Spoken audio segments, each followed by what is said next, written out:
The election in the US was supposed to be a referendum on women's rights. Women's rights did not show up. This was a referendum on young men, in my view.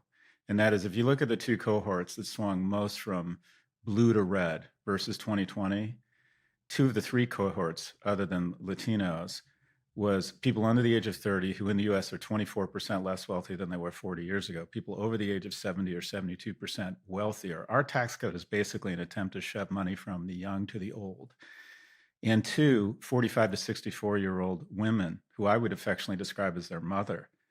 And that is when your son's in the basement vaping and playing video games, and I think a lot about struggling young men, you don't give a flying fuck about territorial sovereignty in the Ukraine, excuse me, or transgender rights. All you know is your kid isn't doing well.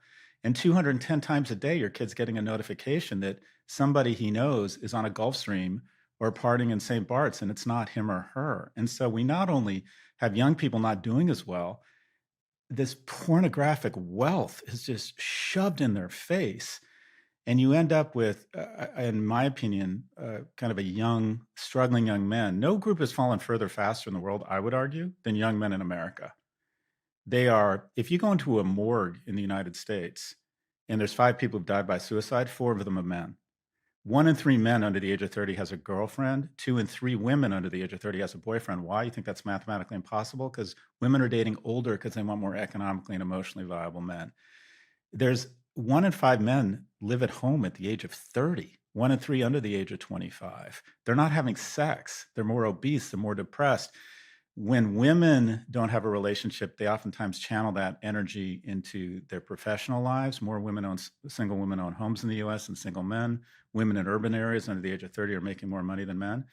When men don't have the guardrails of a relationship or a job or being in school, they pour that energy sometimes into unproductive things, misogyny, nationalism or extreme nationalism, conspiracy theory. In some, they become really shitty citizens. They become sequestered from society. So I'm worried in the US, our biggest threat is a new species of asexual, asocial young men who are incredibly dangerous, have opted out of America. 60% of 30-year-olds used to have 1 child in America. Now it's 27%.